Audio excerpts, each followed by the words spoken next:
yarn explosion. It happens to the best of us. So I decided to purchase something that will help me keep my yarn organized, and I thought it'd be fun to do the unboxing with you. So let's get started. So my purchase came all the way from India, so it took a little time to get here, but I'm really excited because I ordered a yarn winder and a yarn swift made out of wood. And I thought it'd be so much fun to put it all together and check it out. So let's open this box up. Let's see here. Seems like it was packaged pretty well and had a really long trip. So I'm hoping this won't be too difficult to open up here. Okay. Wow. Seems like there's a lot of pieces in here and looks pretty well packaged. So let me get all the pieces out and I'll come back to you once I've got everything unwrapped.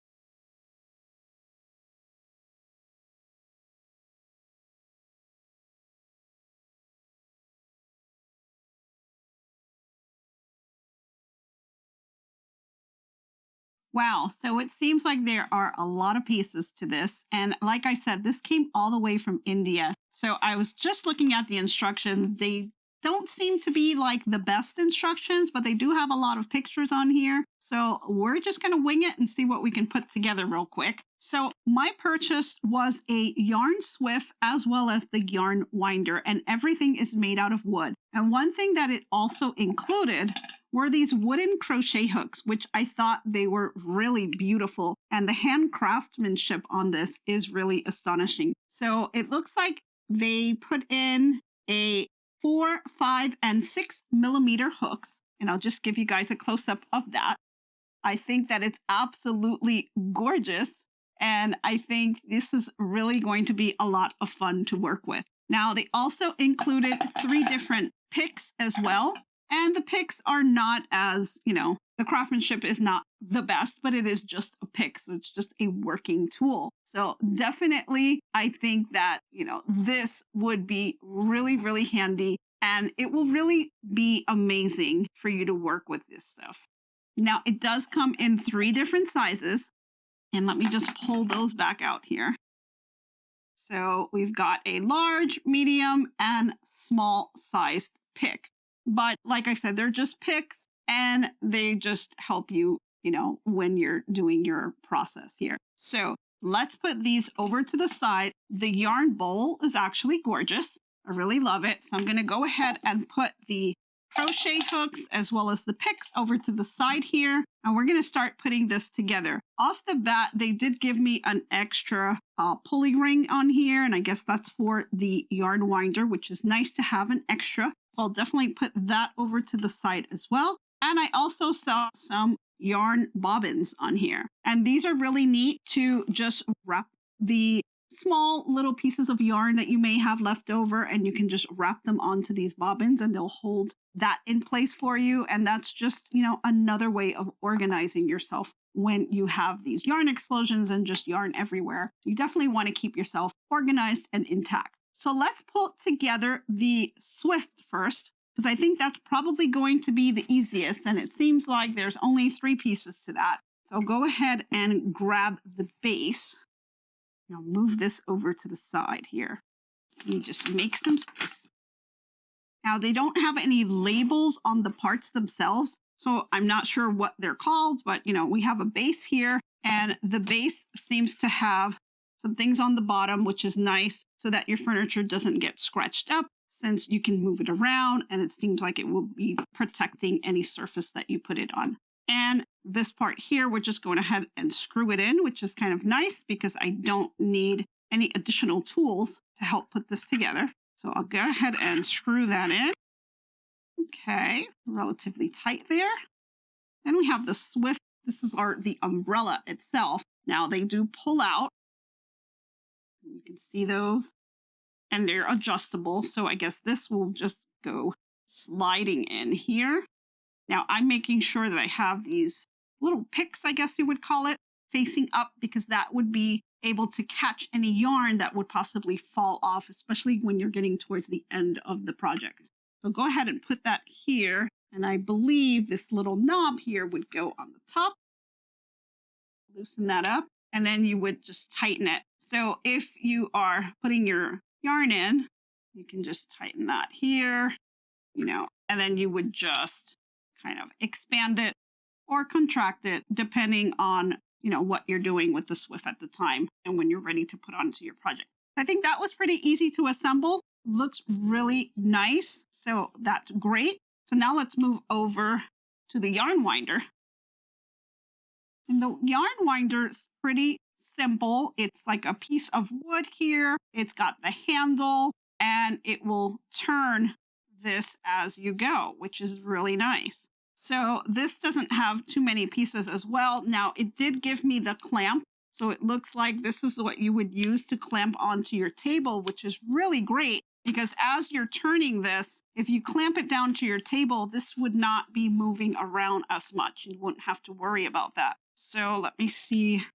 Yeah, it seems like here's a little hole for you to be able to put the clamp in, and then you would just adjust it as needed on the surface that you're using. So really great. Glad it has that. That's going to be a big help. Now, also have where you would thread your yarn, and it looks like that goes over to the side. So I'm going to go ahead and put that in, and it looks like this would go here. Go ahead and screw that in. Okay, nice and secure. Doesn't look like that's going to move around. And then the yarn winder itself. Now this is where it can get a little tricky because you do have to put it in here, but you have this knob in place. So I think we have to kind of play with this and possibly lift it up here so you can get it in. There we go. All right. Doesn't look like that was too bad. So there we go. It's moving right along. Now let's see. Yep. Seems like that's it. So really wasn't too bad putting it together. I think the pictures really helped a lot.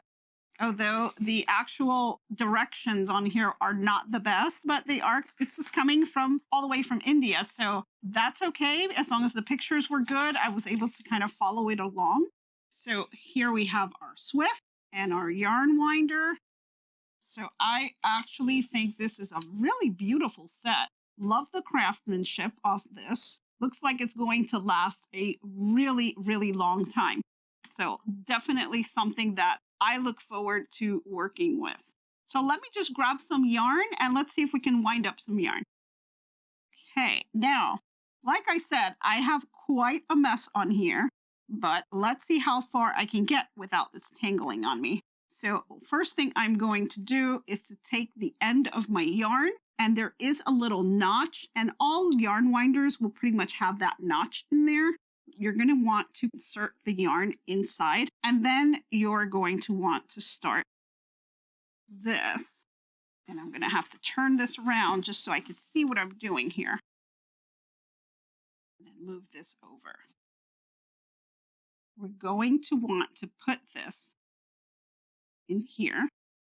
And when you feed your yarn into this, you're going to want to make sure that it moves very freely because you don't want it to get stuck on there. So I'm going to leave it in this position.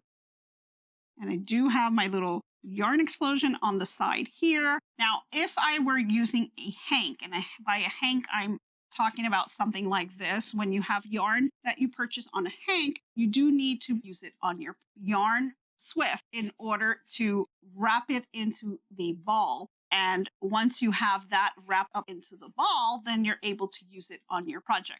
So we're just going to work with the yarn winder and get that going. So what I'm going to do, once I have, again, this yarn inside the little notch, I am going to want to hold on to the yarn and just make sure that it has a little bit of tension on there. And then what we'll do is slowly start to turn this. And again, you want to make sure that you're keeping that tension on here. Now, this is why when you have this clamp to the table, it avoids this from moving around too much. I'm not going to clamp it because I want to be able to show it to you guys on the camera. But I'm going to continue to turn this here. And you'll notice that the yarn that we had in the middle is kind of caught in here, which is great because you want that to stay tucked inside. So let's just start to turn a little faster now. And you'll see that the yarn winder is starting to create that ball. And you just want to keep that tension on your hand even. You don't want to change it midway because it will change the way it's wrapping it into that ball. Now, for those of you that have that yarn explosion, sometimes your yarn may get knotted, so you may have to stop and fix that. But so far, it looks like I've been pretty lucky. And you can see that it's already kind of forming the ball. And this is really nice because it goes from having a chaotic bunch of yarn to a nice organized way for you to be able to store the yarn. And I know for those of you that buy lots of yarn and you have some of these projects, you have that leftover yarn that is really nice for you to be able to now use your yarn winder and keep your things organized. So it looks like I'm coming to the end here. Oop, ran into a little knot there. I think I'm able to get that out. Okay. Getting towards that end of that little tiny knot, but doesn't seem like it's much. And looks like we're done. So I'm going to go ahead and just let it drop in here. And you can see we now have a nice little ball of yarn. Now, what I'm going to do is take this yarn and I'll just tuck it onto here so that it doesn't unravel. And then all you have to do is slide it off. And there you go. Now, some people will take a piece of cardboard or paper and they may roll it up. I have some here, just another cardboard from something, and I will stick it into the middle here just so that it keeps that shape. You don't necessarily have to do this. I just like to because I think it just keeps it organized. And so you have it kind of set now into the little ball, and it's easily stored away and it's just not a hot tangled mess. So now when I want to use this yarn again, it's all organized and I can pull the yarn either from the center or from the side, whichever way you prefer to work with your yarn, and you're ready to make your next project. So I hope you guys enjoyed this quick little video on me unboxing my yarn winder and yarn swift. And I hope to be making more videos on how I used my products on some of my projects. And I hope you can join me for some of those. So if you're interested in seeing some of the other yarn projects that I have, please go ahead and click the playlist so you can see all the different videos I have. And you can choose any project that you like to try to make it with me. Now, I do host weekly live sessions on YouTube. And it's on Saturdays, 12 Eastern Standard Time. It's our Saturday Crafternoons, where we talk about all things crafting. So I hope you can join us for that. Well, thank you very much for watching this, and I hope to be crafting with you soon. Bye.